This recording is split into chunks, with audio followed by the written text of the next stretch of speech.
장모님 손에 이 쪽지는 뭐지? 뭐야, 손 안에 이 쪽지는 뭐지?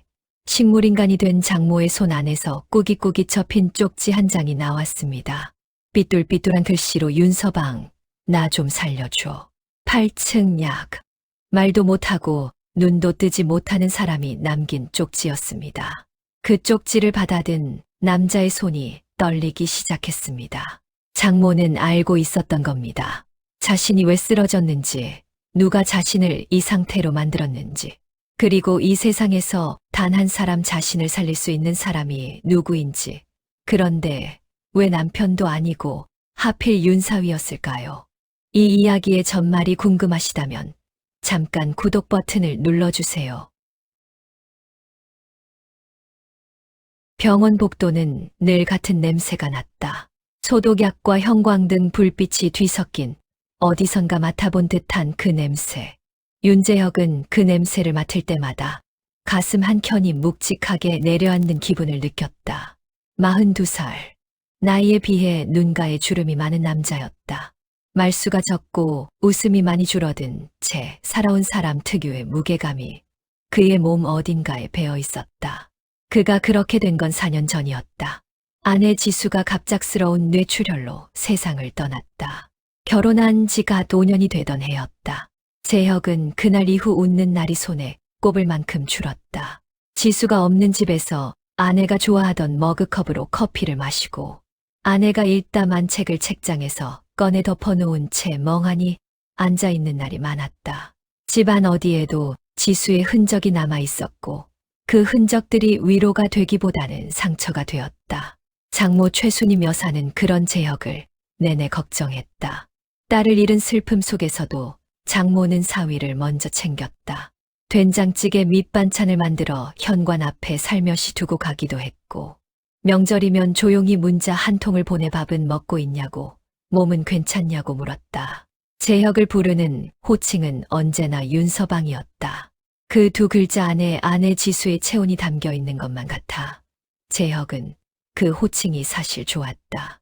듣는 것만으로도 아내와 가까워지는 느낌이었다. 하지만 재혁은 시간이 갈수록 처가와 거리를 두었다. 장모를 볼 때마다 지수가 생각났다. 눈가가 닮았고 음식을 차릴 때 서두르는 손짓이 닮았다. 그 닮음이 위로가 되기보다 아픔이 되어 재혁은 스스로 선을 그었다. 연락을 줄이고 방문을 끊고 명절 인사도 짧은 문자 메시지 하나로 대신했다. 장인 오병철은 처음부터 재혁을 탐탁지 않게 여겼다. 딱히 이유가 있었던 건 아니었다. 그저 딸을 데려간 사람에 대한 배타심인지 아니면 사위가 자신보다 학벌이 낮다는 것이 마음에 걸렸던 것인지 장인은 언제나 재혁에게 다정함 따윈 없었다. 필요한 말만 했고 그나마도 딱 잘라 짧게 끊었다. 지수가 살아있을 때도 그랬고 지수가 떠난 뒤엔 더욱 그랬다. 재혁은 장인의 차가운 눈빛을 보며 속으로 생각했다. 이제 나는 정말 이 집과 상관없는 사람이구나. 그렇게 4년이 지났다. 재혁은 작은 수출입 관련 무역회사에서 일하며 조용히 살아갔다. 퇴근 후에는 집에 들어와 혼자 밥을 먹고 샤워를 하고 지수의 사진을 한 번 바라보고 잠자리에 드는 것이 하루의 전부였다. 처가 식구들의 소식은 기억 속 어딘가에 조용히 묻어두고 살았다. 그러던 어느 날 밤이었다. 퇴근 후 소파에 앉아 책을 펼쳐든 재혁의 휴대폰이 울렸다. 모르는 번호였다. 한 번, 두 번 전화를 무시하다가 세 번째의 자신도 모르게 받았다. 저기 혹시 윤재혁 씨 되시나요? 여기는 한강성심병원 응급팀입니다. 재혁은 천천히 몸을 일으켰다. 보호자분께 연락을 드려야 하는데 등록된 번호로 계속 연락이 닿지 않아서요. 최순임 씨 사위분 맞으신가요? 심장이 내려앉는 기분이었다. 맞습니다. 장모님이 왜요? 쓰러지셨어요. 자택에서 발견되셨는데 현재 상태가 매우 위중하십니다. 빨리 오셔야 할 것 같습니다. 전화를 끊고도 재혁은 잠시 그 자리에 서 있었다. 등록된 보호자는 장인일 텐데 왜 연락이 닿지 않는 걸까? 왜 하필 자신에게 전화가 온 걸까? 재혁은 외투를 집어들었다. 머릿속이 복잡했지만 발은 이미 현관문을 나서고 있었다. 병원에 도착했을 때는 밤 10시가 넘어 있었다. 응급실 자동문이 열리자 소독약 냄새와 차가운 공기가 한꺼번에 밀려왔다. 재혁은 안내 데스크로 빠르게 걸어가 최수님이라는 이름을 댔다. 간호사가 잠깐 기다리라는 말과 함께 안으로 들어갔다. 재혁은 그 자리에 서서 응급실 안을 바라보았다. 커튼 사이사이로 누군가의 신음소리가 들렸고 형광등 불빛은 하얗고 차가웠다. 지수가 떠나던 날도 이런 불빛이었다. 재혁은 눈을 한 번 감았다가 떴다. 담당 의사가 나왔다. 장모는 자택 욕실에서 쓰러진 채 발견되었다고 했다. 발견이 늦어져 뇌로 가는 혈류가 한동안 차단되었고 현재 뇌 손상이 심각한 상태라고 했다. 의식이 없는 채로 중환자실에 올라간 상태였다. 현재로서는 의식 회복을 장담하기 어렵습니다. 보호자 동의서 몇 가지를 작성해 주셔야 하는데 남편분과 연락이 전혀 되질 않아 부득이하게 사위분께 연락드렸습니다. 장인어른께 계속 연락해 보신 거죠? 네, 등록된 번호로 수십 번을 드렸는데 받지를 않으십니다. 이상했다. 아무리 늦은 시간이라도 아내가 중환자실에 실려갔는데 전화를 받지 않는다는 게 선뜻 이해되지 않았다. 재혁은 일단 임시 보호자로 서류에 서명하고 중환자실 앞으로 올라갔다. 면회는 짧게만 허용되었다. 재혁이 중환자실 문을 밀고 들어섰을 때 장모는 침대에 누워 각종 의료, 기기에 연결된 채 꼼짝도 하지 않았다. 산소호흡기가 규칙적인 소리를 냈고 모니터 위 숫자들이 천천히 오르내렸다. 62살이라는 나이가 믿기지 않을 만큼 장모의 얼굴은 작고 창백했다. 재혁은 천천히 침대 옆 의자에 앉았다. 지수가 처음 처가에 데려갔던 날, 장모는 손수 만든 잡채와 소고기 뭇국을 상 가득 차려놓고는 많이 먹어요. 윤서방 하며 연신 재혁의 밥그릇에 반찬을 얹어 주었다. 그 온기가 지금 이 자리에서 갑자기 떠올랐다. 재혁은 무릎 위에 올린 손을 꼭 쥐었다. 장모님, 저 왔습니다. 속으로만 그렇게 말하고 손을 뻗어 장모의 손을 가만히 감쌌다. 그 순간이었다. 손바닥 안쪽에서 무언가가 느껴졌다. 종이었다. 장모의 손 안에 무언가가 꼭 쥐어져 있었다. 재혁은 천천히 손가락을 풀어 그것을 꺼냈다. 꾸깃꾸깃 여러 번 접힌 작은 종이였다. 종이를 펼치자 흐릿하고 삐뚤삐뚤한 글씨가 눈에 들어왔다. 제대로 힘을 주지 못한 손으로 눌러 쓴 것이 분명했다. 글자가 비뚤어지고 겹쳐 있었지만 내용은 읽을 수 있었다. 윤서방, 나 좀 살려줘. 8층 약. 숨이 멈췄다. 의식이 없는 판정을 받은 사람이 쓴 글씨였다. 말도 못하고 눈도 뜨지 못하는 사람이 마지막 의식이 남아있던 그 짧은 찰나에 이 쪽지를 남긴 것이었다. 그리고 그 손을 잡아줄 사람으로 떠올린 이름이 윤서방이었다. 왜 남편이 아닌가? 왜 하필 나인가? 그리고 8층 약이란 대체 무슨 뜻인가?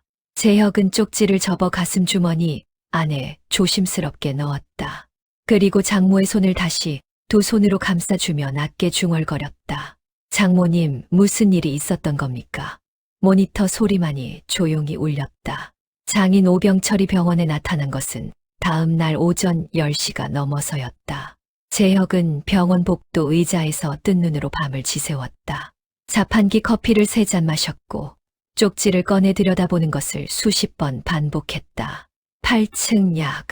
그 글자가 머릿속에서 떠나질 않았다. 엘리베이터 문이 열리며 장인이 모습을 드러냈다. 68세지만 단단한 체격, 잘 다린 바지, 흐트러짐 없는 걸음걸이. 오병철은 어떤 상황에서도 품위를 잃지 않는 사람이었다. 적어도 겉으로는 장인어른, 어젯밤에 연락이 안 되셔서요. 오병철은 재혁을 향해 짧게 고개를 끄덕였다.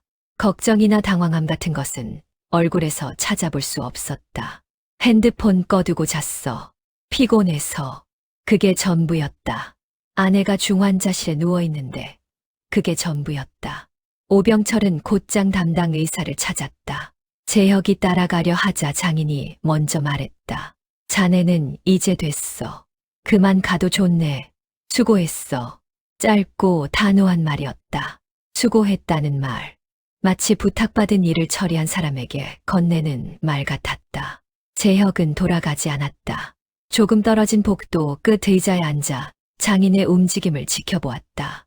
오병철은 의사와 면담을 마친 뒤 간호사 스테이션으로 가더니 서류 몇 가지를 챙기기 시작했다. 보험 관련 서류였다. 그리고 후견인 신청 안내문, 보호자 권한 관련 서류도 보였다. 재혁은 눈살을 찌푸렸다. 아내가 저 안에 누워있다. 아직 의식도 돌아오지 않았다. 그런데 지금 챙기는 것이 보험 서류와 후견인 서류다. 그때였다. 오병철이 병실과 멀리 떨어진 복도 창가 쪽으로 걸어가더니 휴대폰을 꺼냈다. 주변을 한번 훑어보고는 낮은 목소리로 통화를 시작했다. 재혁은 자리에서 일어나 자판기 앞에 서는 척하며 조금씩 가까이 다가갔다. 목소리는 낮고 절제되어 있었지만 복도 끝까지 울리는 조용한 공간에서 몇 마디가 흘러들었다. 그쪽 회복 못하도록 해요. 깨어나면 다 끝나는 거야. 재혁은 그 자리에 굳어버렸다. 깨어나면 다 끝난다. 의식을 잃은 아내를 두고 남편이 할 말이 아니었다.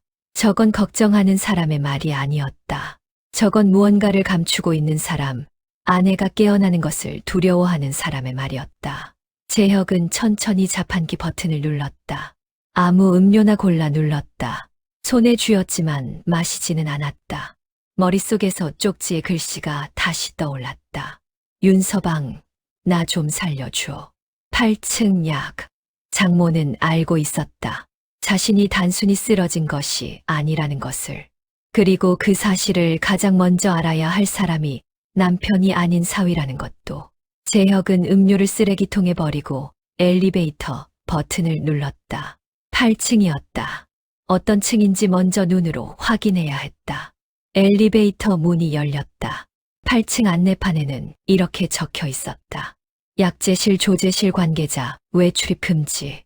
재혁은 그 안내판을 바라보며 굳은 표정으로 중얼거렸다.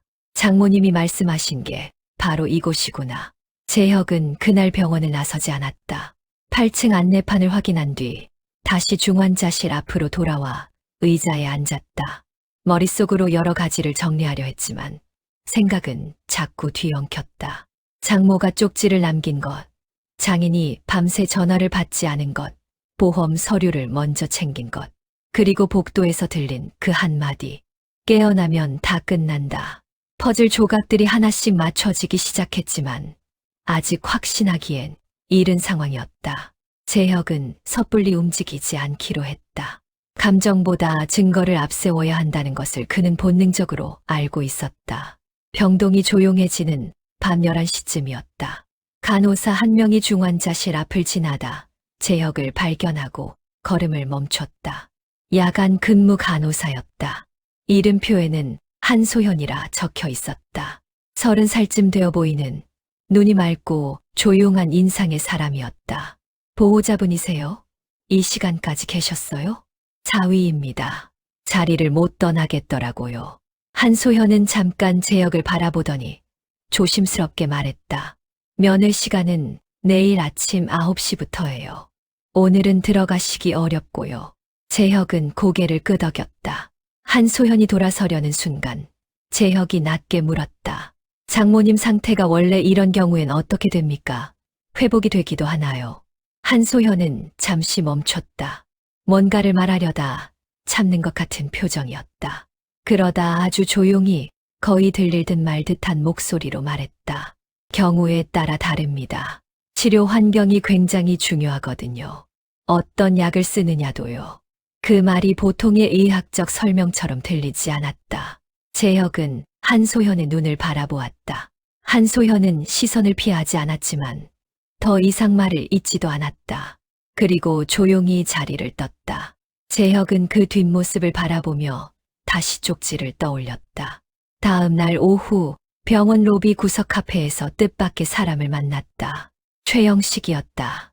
장모의 남동생 재혁에게는 처삼촌이 되는 사람이었다. 60살, 얼굴이 불그스름하고 목소리가 큰 편인 사람이었는데 오늘은 그 목소리가 낮게 가라앉아 있었다. 눈가가 벌겋게 부어 있었다. 윤서방, 나 누나한테 연락받은 거 있어. 재혁은 몸을 앞으로 기울였다. 사고 나기 전날 밤에 전화가 왔어. 목소리가 이상했어. 떨리는 것 같기도 하고 뭔가 겁먹은 것 같기도 하고. 그래서 내가 왜 그러냐고 했더니 누나가 그러더라고. 요즘 집에 있기가 너무 무섭다고. 자기가 잘못되면 윤서방한테 연락하라고. 카페 안이 갑자기 너무 조용하게 느껴졌다. 그게 마지막 통화였어. 재혁은 안주머니에서 쪽지를 꺼내 조심스럽게 테이블 위에 펼쳐 놓았다. 최영식은 쪽지를 들여다보다가 눈이 천천히 커졌다. 이게 누나 글씨야? 어디서 난 거야? 장모님 손 안에 꽉 쥐고 있었습니다. 최영식은 한동안 말을 잇지 못했다. 손이 떨리기 시작했다. 8층 약이 무슨 뜻인지 혹시 아십니까? 그때 카페 입구 쪽에서 인기척이 났다. 한소현이었다. 퇴근 복장으로 갈아입고 가방을 든 채 망설이듯 서 있었다. 재혁과 눈이 마주쳤다. 한소현은 짧게 한숨을 내쉬더니 테이블로 걸어왔다. 그리고 의자를 당겨 앉으며 낮은 목소리로 말했다. 8층은 약제실이 있는 층이에요. 일반 보호자는 갈 일이 없는 곳이에요. 그러더니 주변을 살피고는 계속 말을 이었다. 환자분 투약 기록에 제가 며칠 전부터 이상한 점을 발견했어요. 처음에는 제가 잘못 본 건가 싶었는데 아무리 봐도 정상적인 처방 흐름이 아니에요. 말씀드려야 하나 계속 고민했는데 한소현이 테이블 위쪽지를 바라보았다. 이걸 보니까 더 이상 혼자 덮어두면 안 될 것 같아서요. 세 사람은 한동안 말없이 서로를 바라보았다. 재혁이 먼저 입을 열었다. 지금 당장 장인 멱살부터 잡고 싶은 마음 저도 압니다. 근데 그렇게 하면 장모님 못 살립니다. 감정으로 덤비면 증거만 없어집니다. 장모님 살리려면 지금은 조용히 확실하게 움직여야 합니다. 최영식은 주먹을 쥔 채 고개를 끄덕였다. 세 사람의 공조가 그렇게 시작되었다. 한소현이 투약 기록의 이상함을 눈치챈 것은 장모가 입원한 지 5일째 되던 날이었다. 중환자실 환자의 투약은 철저하게 기록된다. 어떤 약을 몇 시에 얼마나 투여했는지, 처방을 내린 의사가 누구인지, 약을 수령한 간호사가 누구인지까지 모두 남는다. 그 기록이 조금이라도 어긋나면 반드시 확인 절차를 거쳐야 한다. 그런데 장모 최수님의 투약 기록에는 확인 절차 없이 넘어간 부분이 2군데 있었다. 한소현은 야간 근무 중 그 부분을 발견하고 한참을 들여다보았다. 처음에는 단순한 기재 오류일 수도 있다고 생각했다. 하지만 2번째 이상 기록을 발견한 순간 그것이 실수가 아닐 수도 있다는 생각이 들었다. 원래 처방은 뇌손상 후 신경 회복을 돕는 약물이었다. 그런데 이번 나흘째부터 처방에 없던 약물이 추가되어 있었다. 강한 진정 성분이 포함된 신경 억제 계열의 약이었다. 회복을 돕는 약이 아니라 오히려 의식 회복을 더디게 만들 수 있는 종류의 약이었다. 한소연은 그 자료를 조심스럽게 복사해 가방 안쪽 깊숙이 넣었다. 다음 날 저녁 세 사람은 병원 근처 작은 분식집에서 다시 만났다.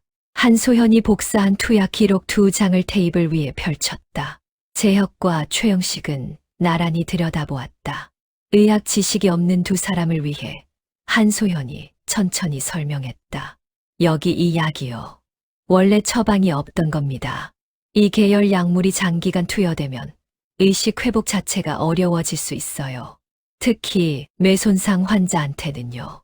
최영식이 낮게 신음했다. 그럼 이게 일부러 아직 단정은 못해요. 하지만 이게 수령 기록을 보면요. 한소현이 손가락으로 기록의 한 부분을 짚었다. 8층 약제실에서 반출된 시간이 여기 찍혀 있어요. 오후 2시 15분이에요.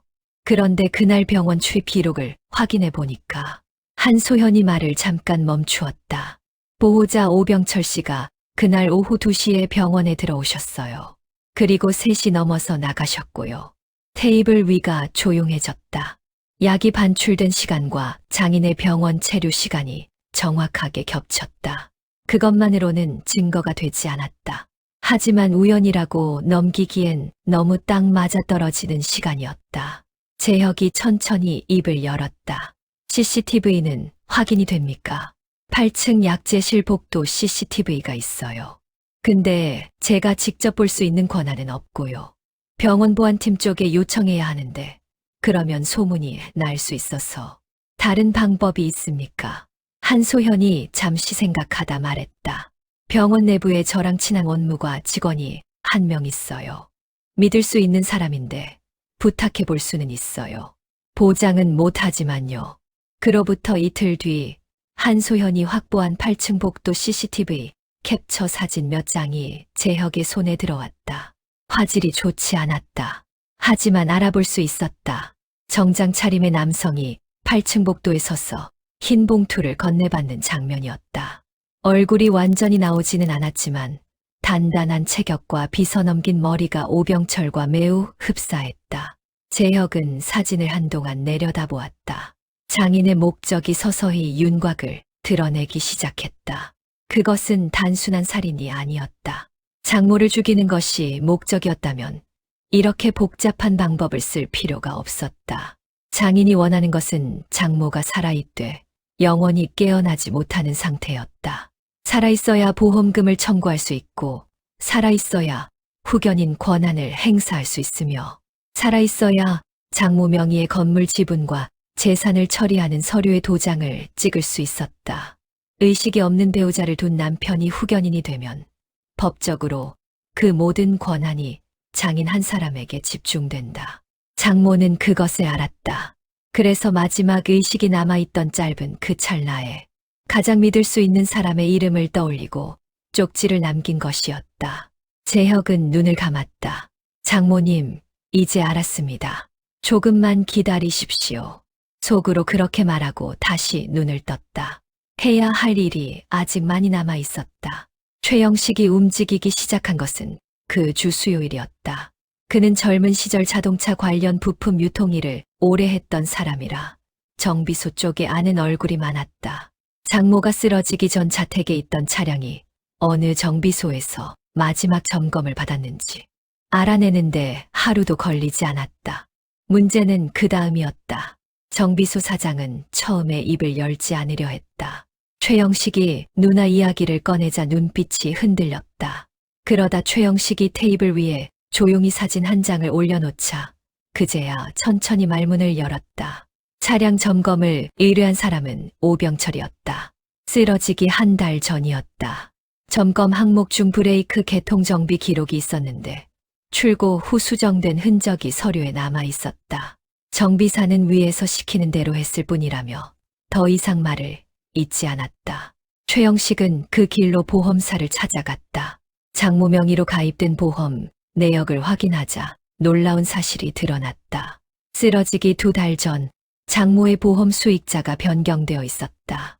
그리고 쓰러진 당일 누구보다 빠르게 보험사에 연락을 한 사람은 남편 오병철이었다. 재혁이 병원으로 달려가던 그 시각에 장인은 보험사 긴급 연락처로 전화를 걸었다. 최영식은 그 기록을 사진으로 찍어 재혁에게 보냈다. 한편 재혁은 장모 명의 차량의 블랙박스 복원을 전문 업체에 의뢰했다. 블랙박스는 일부 파일이 손상된 상태였지만 완전히 지워진 것은 아니었다. 복원업체 직원이 이틀 만에 연락해왔다. 일부 복원이 됐는데요. 쓰러지기 직전 한 20초 분량이 살아났습니다. 재혁은 업체로 달려가 영상을 직접 확인했다. 화면은 흔들리고 화질이 좋지 않았다. 하지만 또렷하게 보이는 것이 있었다. 차량 계기판에 경고등이 들어와 있었다. 브레이크 개통 이상을 알리는 경고였다. 그리고 장모는 브레이크를 밟았지만 차는 속도를 줄이지 않았다.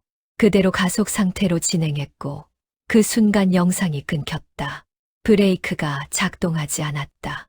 재혁은 화면을 멈춰 세운 채 한동안 그 자리에 서 있었다. 분노가 치밀어 올랐지만 억눌렀다. 지금은 흔들릴 때가 아니었다. 증거들이 하나씩 맞아떨어지기 시작했다. 브레이크 조작 보험 수익자 변경, 사고 당일 새벽 보험사 연락, 약물 교체, 후견인 서류 준비. 이 모든 것이 우연일 수는 없었다. 누군가 오래전부터 치밀하게 계획한 일이었다. 그러던 저녁, 재혁의 휴대폰이 울렸다. 장인이었다. 윤재혁. 요즘 이것저것 많이 알아보고 다닌다는 소문이 들리던데. 목소리는 낮고 느긋했다. 화가 난 것도 당황한 것도 아닌 톤이었다. 오히려 여유가 있었다. 그 여유가 더 섬뜩했다. 괜히 정의감 넘치는 척하지 말게. 자네는 이미 남이야. 우리 집안일에 끼어들 자격이 없어. 끝까지 들쑤시다가 다칠 사람은 따로 정해져 있다는 것만 알아두게. 재혁은 잠시 침묵했다. 그리고 아주 차분하게 대답했다. 장모님이 저를 남으로 안 보셨습니다.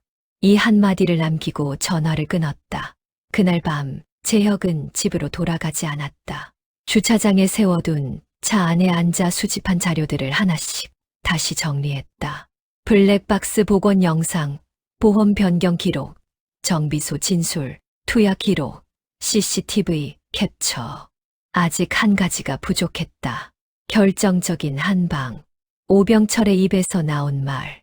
그것이 있어야 모든 것이 완성된다. 재혁은 창밖을 바라보았다. 병원 건물의 불빛이 환하게 켜져 있었다. 저 안 어딘가에 장모가 누워 있었다. 아직 눈을 뜨지 못한 채로 조금만 더 버텨주십시오. 장모님, 이상한 낌새를 먼저 눈치챈 것은 한소연이었다.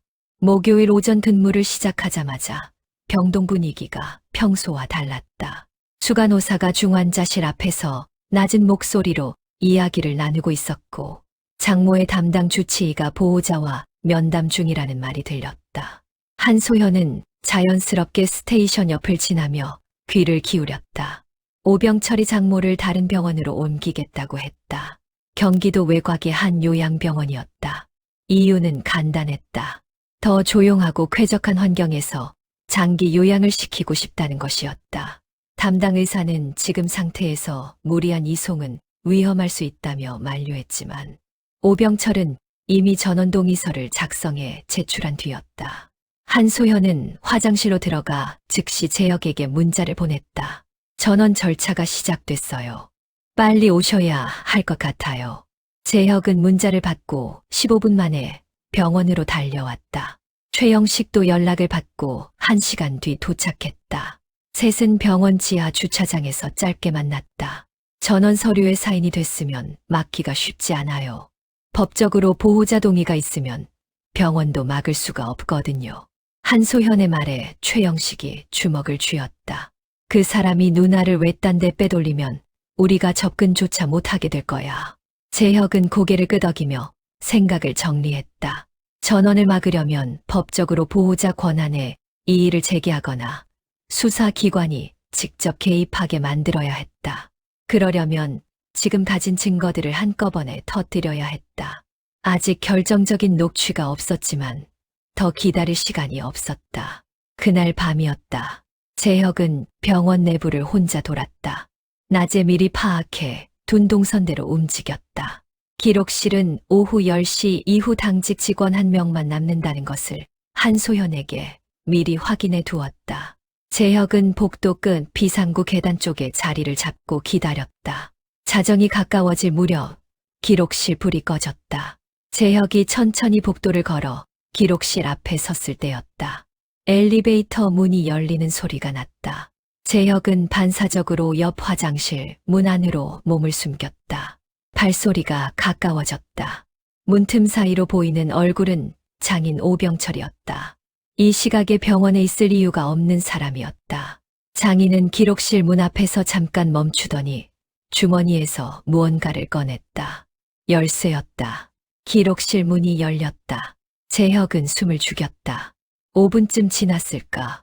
오병철이 기록실에서 나왔다. 손에는 서류 봉투가 들려 있었다. 그리고 휴대폰을 꺼내 어딘가에 전화를 걸었다. 복도에 울리는 목소리는 낮았지만 화장실 문틈 사이로 또렷하게 들렸다. 서류 내가 직접 챙겼어. 내일 아침 구급차 부르고 투여하는 약도 더 세게 들어가야 해. 그 여자 눈 뜨기 전에 옮겨야 한다고. 재혁의 손이 떨렸다. 그러나 그 손은 이미 휴대폰 녹음 버튼을 누르고 있었다. 오병철의 발소리가 멀어지고 엘리베이터 문이 닫혔다. 재혁은 화장실 문에 등을 기댄 채 천천히 숨을 내쉬었다. 녹음 파일을 확인했다. 38초. 다행히 장인의 목소리가 선명하게 담겨 있었다. 그 여자 눈 뜨기 전에 옮겨야 한다고. 이게 마지막 퍼즐이었다. 재혁은 바로 최영식에게 전화를 걸었다. 내일 아침 일찍 움직입니다. 변호사 연락해 두시고 경찰서에도 미리 말씀해 두세요. 저는 병원 감사팀에 연락하겠습니다. 최영식이 물었다. 증거 다 준비된 거야? 네, 다 준비됐습니다. 전화를 끊고 재혁은 장모가 누워있는 중환자실 방향을 바라보았다. 복도 끝 유리창 너머로 병실 불빛이 새어나오고 있었다. 죽은 아내 지수의 얼굴이 떠올랐다. 결혼하던 날 지수가 속삭이듯 했던 말이 귀가에 맴돌았다. 오빠, 우리 엄마도 잘 부탁해요. 나보다 엄마가 더 걱정돼. 재혁은 눈을 감았다가 천천히 떴다. 지수야, 이제 다 됐다. 다음 날 아침 9시였다. 병원 중환자실 앞 복도에 구급차 이송팀이 도착했다. 오병철이 직접 나와 이송 절차를 지시하고 있었다. 담당 의사가 다시 한번 위험성을 설명했지만 장인은 이미 마음을 굳힌 사람처럼 서류를 내밀며 말했다. 보호자 동의서 여기 있습니다. 절차대로 진행해 주세요. 그때 복도 끝에서 발소리가 들렸다. 재혁이었다. 그 옆에는 최영식이 있었고 한소현이 있었다. 그리고 그 뒤로 낯선 얼굴들이 따라왔다. 정복을 입은 경찰관 2명, 병원 감사팀 직원, 그리고 서류 가방을 든 변호사였다. 오병철의 눈이 순간 흔들렸다. 하지만 이내 표정을 가다듬고 차갑게 말했다. 자네 지금 뭐 하는 건가? 여기가 어딘 줄 알고. 재혁은 대답하지 않았다. 대신 천천히 걸어가 오병철 앞에 섰다. 그리고 안주머니에서 꾸깃꾸깃 접힌 쪽지를 꺼내 조용히 펼쳐 보였다. 윤서방, 나 좀 살려줘. 8층 약. 복도가 조용해졌다. 이송팀 직원들도, 의료진도, 그 자리에 있던 모든 사람이 그 작은 쪽지를 바라보았다. 재혁이 말했다. 장모님이 마지막 의식이 남아있던 순간에 남기신 겁니다. 남편분께 남기지 않으셨습니다. 저한테 남기셨습니다. 오병철이 비웃듯 입을 열었다. 쪽지 한 장 가지고 무슨 쪽지만이 아닙니다. 변호사가 앞으로 나서며 서류 가방을 열었다. 하나씩 꺼내어 읽었다.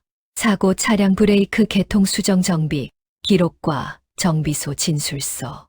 쓰러지기 2달 전 보험 수익자 변경 내역. 사고 당일 새벽 장인이 보험사에 직접 연락한 통화 기록. 입원 날짜부터 처방이 없던 약물이 투여된 투약 기록. 8층 약제실 복도 CCTV 캡처 사진. 후견인 신청 서류 초안. 그리고 마지막으로 어젯밤 11시 58분 병원 기록실 앞 복도에서 녹음된 육성입니다. 휴대폰에서 목소리가 흘러나왔다. 그 여자 눈 뜨기 전에 옮겨야 한다고. 오병철의 얼굴이 하얗게 변했다. 경찰관이 앞으로 나섰다. 오병철은 뒷걸음질을 쳤지만 물러설 곳이 없었다. 끝까지 말도 안 된다. 다 오해다를 반복했지만 그 목소리는 점점 작아졌다. 수십 년간 유지해 온 품이 있는 가장의 얼굴이 복도 한가운데서 무너지고 있었다. 이송팀은 철수했다. 재혁은 그 모든 장면을 말없이 지켜보았다. 가슴이 뜨겁지도 통쾌하지도 않았다. 그저 이제 됐다는 생각뿐이었다. 장모가 안전해졌다는 것, 그것 하나면 충분했다.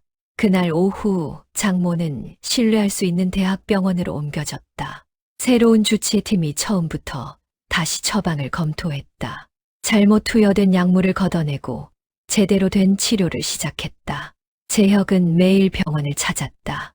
면회 시간이 되면 장모의 손을 잡고 조용히 앉아 있었다. 말을 많이 하지는 않았다. 그냥 곁에 있었다. 어떤 날은 지수 이야기를 했다.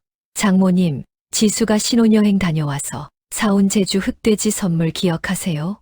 저는 별로였는데 장모님이 맛있다고 하셔서 제 것도 드렸잖아요. 그때 지수가 얼마나 웃었는지. 대답은 없었다. 하지만 재혁은 계속 이야기했다. 장모님 없으면 지수 이야기 들어줄 사람이 없어요. 그러니까 빨리 일어나셔야 합니다. 그렇게 한 달이 지났다.